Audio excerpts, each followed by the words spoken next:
One false accusation, two cops, a public humiliation, and then her brother stepped in and flipped the script completely. It had been a long day at work. Emails, meetings, her boss throwing last-minute deadlines on her plate. All she wanted was to grab a few things from the store, head home, and kick off her heels. She pulled into the parking lot of Baker's Market, a small convenience store in Indianapolis, Indiana. Nothing fancy, just the kind of place you run into when you need something quick. As she stepped out of her car, she glanced at her phone. Her mom had texted, "Hey baby, don't forget to grab the tea I like. Love you." Tasha smiled, shaking her head. Her mother had a habit of reminding her at the last minute. She walked inside, the automatic doors hissing as she stepped through. The store smelled like coffee and cleaning supplies. A couple of customers browsed the aisles. A cashier leaned on the counter scrolling through his phone, and a security camera blinked lazily in the corner. Tasha made her way through the store, grabbing a few essentials: bread, oat milk, a bottle of water. She found the tea her mom liked and tossed it into the basket. Her phone buzzed. Her mom was calling.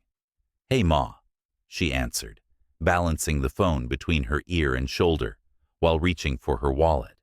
"Hey, baby, you on your way home?" "Almost. Just grabbing your tea. Anything else?" Her mother chuckled. "No, that's all. You sure you're okay? You sound tired." Tasha exhaled, adjusting the strap of her laptop bag. "Yeah, just one of those days. I'll be home soon." She walked toward the checkout, still talking, but slowed as she dug through her purse, pulling out some cash. She didn't like using her card at these small stores. Too many stories about card skimmers. That's when she noticed the clerk staring. A white guy, maybe in his early 40s. His eyes darted between her and the register, lips pressed tight. At first, she ignored it. Maybe he was just zoning out. But when he subtly leaned over and whispered something to the guy stocking shelves nearby, her stomach twisted. She'd seen that look before. She hung up the call and stepped forward, placing her items on the counter. The clerk barely made eye contact.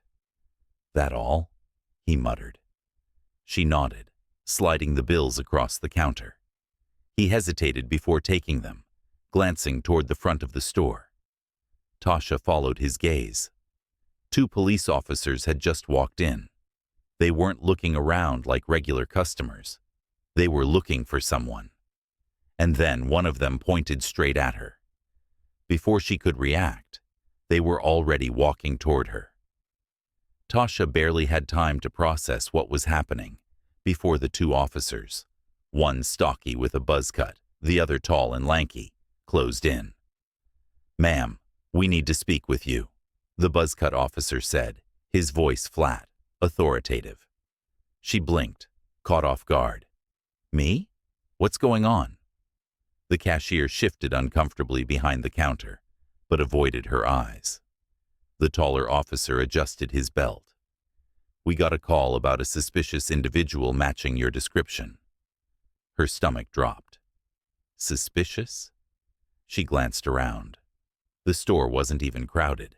Just an old woman near the frozen section and a teenage boy flipping through a magazine. "What are you talking about?"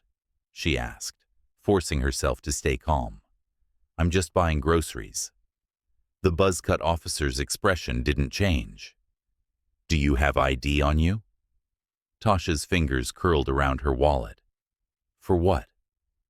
What exactly am I being accused of?" The tension thickened. The other officer sighed like he was already tired of dealing with her. A store employee reported someone acting suspiciously, looking around too much, counting money. Tasha let out a sharp laugh, disbelief bubbling up in her chest. "Are you serious? Since when is counting my own money a crime?" Neither officer flinched. The cashier finally spoke up, his voice quieter than before. She was hesitating at the shelves, looked like she was watching to see if anyone was looking.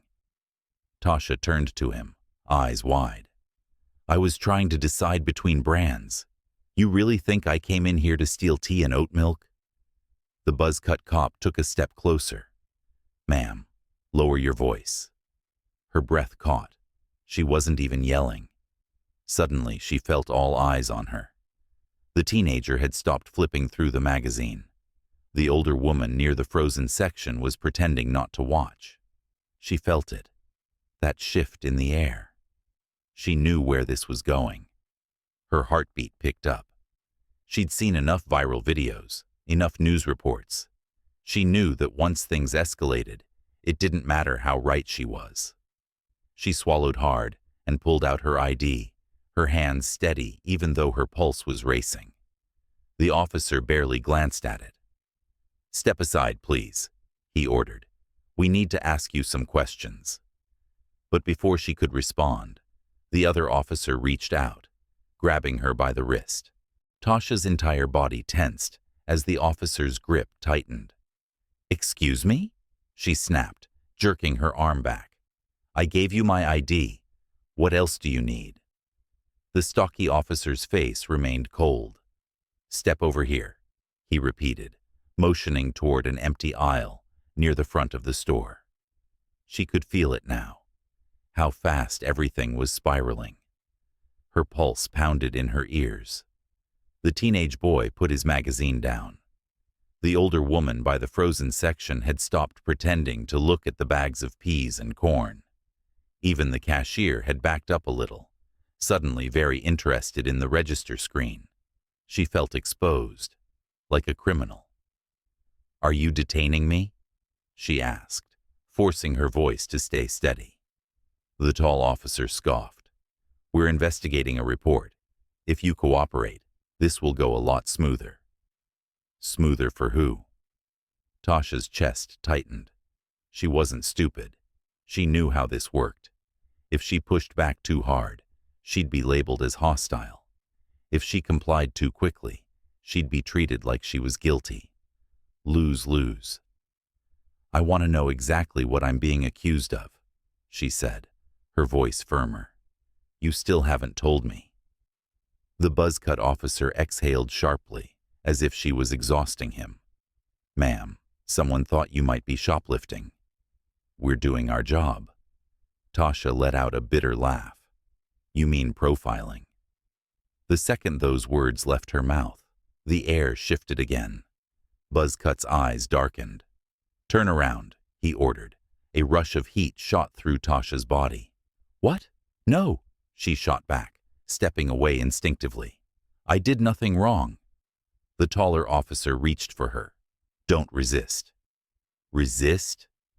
Tasha's voice shot up, panic laced in every syllable. "You are not about to search me in the middle of this store like I'm some damn thief." She barely had time to react before she felt hands on her arms, forcing her to turn. The humiliation hit her like a truck. Right there, in front of strangers, they patted her down, palms sweeping over her pockets, her back, her waist. She wanted to disappear. Her skin burned with shame. She wasn't crying. She refused to give them that. But her eyes stung. Her fists clenched at her sides. The store had gone silent. Even the cashier was frozen in place. Seconds stretched into eternity. And then, as if this couldn't get any worse, the bell above the door chimed. Tasha barely registered it until she heard a familiar voice. A voice that didn't ask questions. A voice that cut through the tension like a blade. Let her go. Now. The air in the store shifted instantly. Tasha turned her head, barely able to move with the officer's hands still on her. But she didn't need to see his face to know who had spoken. Malcolm. Her older brother stood just inside the entrance, his broad frame filling the doorway. He wasn't yelling, wasn't moving aggressively, but the weight of his presence was enough to stop everything. The officers hesitated. Buzzcut's grip on Tasha's arm loosened slightly as he turned his head toward Malcolm. "Sir, step back. This doesn't concern you." Malcolm let out a sharp breath. one of those low, dangerous chuckles that said, "You must not know who you're talking to." "Oh, it concerns me," Malcolm said, his voice smooth but firm. "That's my sister." Tasha exhaled shakily, her pulse still racing. She was furious, embarrassed. But now she felt something else. Relief. The taller officer shifted on his feet, his posture slightly more cautious now. "Sir, we got a report." Malcolm held up a hand. "I don't care what report you got. What I see is two officers harassing a woman with no probable cause. You searched her, didn't find anything, and instead of letting her go, you're still holding on to her like she's a damn suspect." Buzzcut's jaw tightened. He squared his shoulders, trying to regain control. "Sir, lower your voice." Malcolm didn't even blink. "Number, you don't get to violate someone's rights and then dictate the tone of the conversation." The tension thickened. Tasha watched as the officers glanced at each other. They weren't in control anymore, and they knew it. Malcolm took a slow step forward, his gaze locked onto them. "Let me ask you something," he said, his voice calm but cutting. "Did you check the security cameras before putting your hands on her?" Silence. His eyes flicked to the cashier. "Did you tell them what you actually saw, or did you just assume?" The cashier opened his mouth, but nothing came out. Malcolm let out a sharp sigh. "Yeah, that's what I thought." The store manager, an older man who had been pretending to mind his business, finally shuffled out from the back, looking nervous.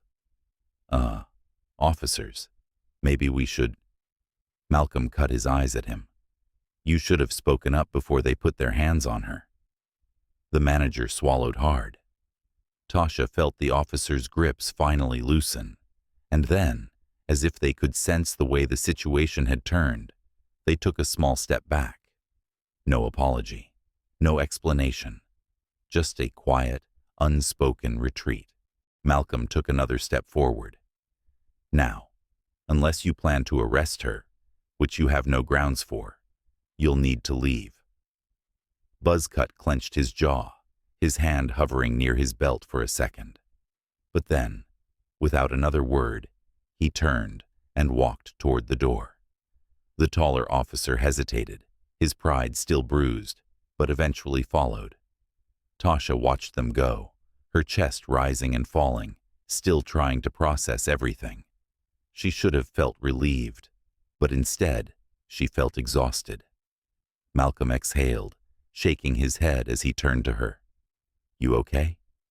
She wanted to say yes. She wanted to brush it off, act like it didn't bother her. But the lump in her throat said otherwise. And for the first time since this nightmare started, she let herself feel it. Tasha stood frozen for a moment, her heart still thudding against her ribs. The officers were gone, but the damage had been done. She could still feel their hands on her, the weight of their suspicion clinging to her skin. The store felt smaller now, suffocating. Malcolm placed a hand on her shoulder, not forceful, not demanding, just steady. "Tasha." His voice was softer now. "Talk to me." She inhaled sharply, her hands still curled into fists. She stopped, her voice shaking more than she wanted. "I was just trying to buy some damn tea." Malcolm's jaw tightened. She shook her head, exhaling bitterly. "I wasn't loud. I wasn't rude. I did everything right, and they still—" Her voice cracked, frustration bleeding into every word. She didn't need to finish the sentence. Malcolm already knew. The store was painfully quiet now. The teenager by the magazine rack quickly pretended to be interested in something else. The older woman near the frozen section had already shuffled toward the exit. But the cashier still stood there, his hands gripping the edge of the counter, eyes flicking between them like he wasn't sure whether to say something or just let them leave. Malcolm turned toward him, his expression unreadable.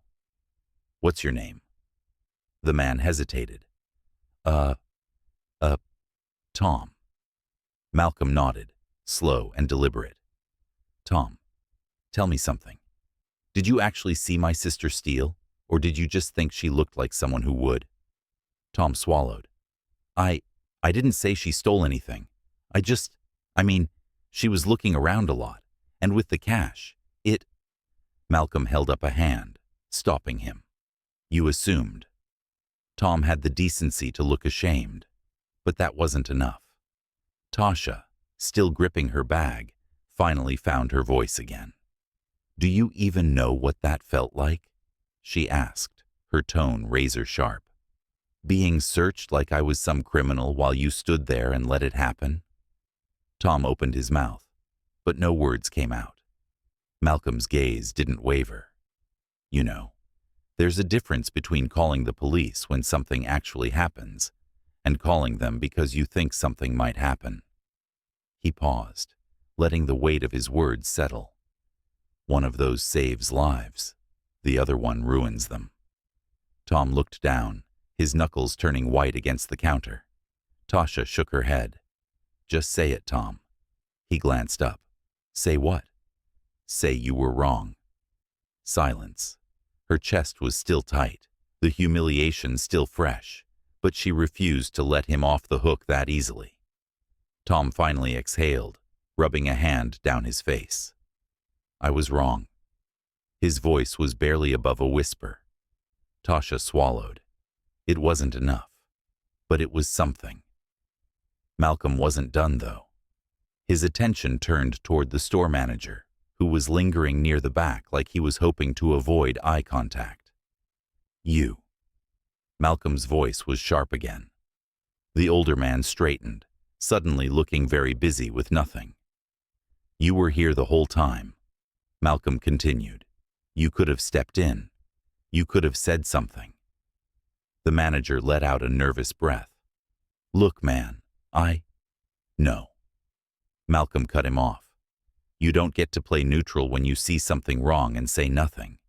You're just as bad as the people doing it. The manager had no response to that. Tasha didn't either. She was drained. She just wanted to go home. Malcolm must have seen it on her face because he took a step back, giving her space. You ready? He asked. She nodded. Yeah. Let's go. They turned toward the door, the automatic glass sliding open with a faint hiss. But just as they stepped outside, a voice called out, Tasha. She turned. Tom. The cashier stood at the counter, looking conflicted. She waited. He scratched his neck, looking anywhere but at her. I shouldn't have called them. Tasha held his gaze for a split second. She almost considered telling him it was okay. But it wasn't. And maybe that was the problem. She nodded once, acknowledging his words but not forgiving them. Not yet. Then, without another word, she walked out. The night air hit her like a shock to the system. She inhaled deeply, trying to shake off everything that had just happened. Malcolm walked beside her in silence. It wasn't until they reached the car that she finally spoke. I hate that this is normal, she murmured, gripping the door handle. Malcolm sighed. It shouldn't be. Tasha exhaled sharply, then looked up at him. What if you hadn't shown up? Her voice was barely above a whisper. Malcolm met her gaze, his expression unreadable for a moment. Then he said, I don't even want to think about that. Neither did she, but deep down, she already knew. The car ride home was quiet. Tasha stared out the window, watching the city blur past. The streetlights cast long shadows, the hum of the engine the only thing filling the space between them. She should have felt safe now. She was out of that store, away from those cops, no longer under the weight of their suspicion. But the feeling didn't leave. It sat in her chest, heavy, stubborn. She replayed it all. How fast it happened. How easily they dismissed her. How her voice hadn't mattered until Malcolm walked in. That was the part that kept looping in her head. She shouldn't have needed him there. She shouldn't have needed anyone at all. Malcolm must have noticed her silence because he finally spoke. "Talk to me, Tosh." She exhaled, still looking out the window. "I did everything right." He didn't interrupt. He let her talk. "I was polite. I gave them my ID. I didn't yell. I didn't fight. And still," she shook her head, laughing bitterly, "still, it wasn't enough." Malcolm tightened his grip on the steering wheel. "I've seen this happen to other people," she continued, her voice quieter now. "Watched the videos, read the stories, and I always told myself that if it ever happened to me, I'd handle it the right way." She turned to look at him, her eyes sharp, tired. "But none of that mattered, Mal. They already made up their minds the second they saw me." She swallowed hard. "So tell me, what the hell are we supposed to do?" Malcolm let out a slow breath, thinking. "We do what we've always done." Tasha scoffed. "Which is what?" "Fight, speak up, hold people accountable, make them uncomfortable if we have to."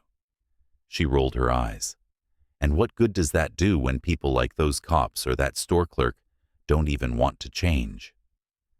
Malcolm turned onto their street, pulling up in front of her apartment. He shifted into park but didn't kill the engine. Then he looked at her, serious. "You saw what happened back there." Tasha frowned. "Yeah, obviously." "No, I mean you saw it." He tilted his head. "The way the officers backed off the second I started asking questions. The way the cashier suddenly had nothing to say. The way that manager damn near ran in the back when I called him out." Tasha didn't say anything. Malcolm sighed. "People like them. The ones who act first and think later. They count on silence. They count on people just letting it go. But when you make them answer for it, when you make them look at themselves and say it out loud." He shook his head. "That's when things shift." She crossed her arms. "So what? You think that guy Tom is suddenly a changed man? That the next time a black woman walks in, he's going to treat her differently?" Malcolm shrugged. "Maybe. Maybe not. But now he knows better. And if he does it again, he can't pretend he didn't." Tasha leaned her head back against the seat, staring at the ceiling. She wanted to believe that. She really did. But the weight of it all was too fresh, too raw. For a long moment, they just sat there. Then Malcolm spoke again, softer this time. "You know this isn't on you, right?" Tasha turned her head toward him. He nodded. "You didn't cause this. You didn't do anything wrong. What happened back there? That's on them." Tasha swallowed. "Then why does it still feel like I lost?" Malcolm's expression was unreadable for a moment. Then he reached into the back seat, grabbed a small notepad and pen, and handed them to her. She frowned. "What's this?" "Write it down." Tasha hesitated. "Write what down?" "Everything," Malcolm said. "What happened, how they treated you, their names, badge numbers if you caught them, the store, the time, every detail." Tasha hesitated, but Malcolm just looked at her. "Trust me." With a sigh, she clicked the pen and started writing. At first, her hand moved slowly, but the more she wrote, the faster the words came. Every detail, every word they said, the way the store fell silent, the way her stomach twisted when they grabbed her wrist. By the time she stopped, she had nearly filled a full page. She stared down at the ink, her chest rising and falling. Malcolm nodded approvingly. "Now you have it." Tasha let out a breath. "And what am I supposed to do with this?" "Whatever you want." He leaned back in his seat. "File a complaint. Post it online. Tell your story so the next person knows they're not crazy when it happens to them. Or maybe you don't do anything with it at all. Maybe you just keep it for yourself. But at least it's out of your head now." Tasha ran her fingers over the words. It didn't change what happened. It didn't erase the anger, the frustration. But for the first time that night, she felt a little lighter. She capped the pen and set the notepad down. "You always gotta be so dramatic, huh?" Malcolm smirked. "Runs in the family." She huffed out a laugh, shaking her head. "Thanks, Mal. Anytime." Tasha unbuckled her seatbelt and grabbed her bag. But before she stepped out, Malcolm spoke one last time. "Hey." She turned back. "You good?" Tasha paused. She thought about the store, the way those cops looked at her, the humiliation, the fear. Then she thought about Malcolm showing up, the way he stood beside her, the way his presence alone changed everything. She inhaled deeply. "I will be." And then she closed the door behind her. Stories like Tasha's happen every single day. It doesn't matter if you're polite, professional, or completely innocent.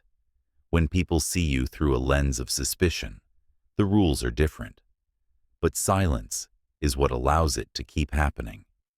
If you witness something like this, speak up, call it out, ask questions, make them explain themselves. Because accountability doesn't start with people like Malcolm showing up at the right time. It starts with all of us making sure situations like this never happen in the first place. If this story resonated with you, share it. Tell someone. Start the conversation. Because the only way things change is if we refuse to let them stay the same.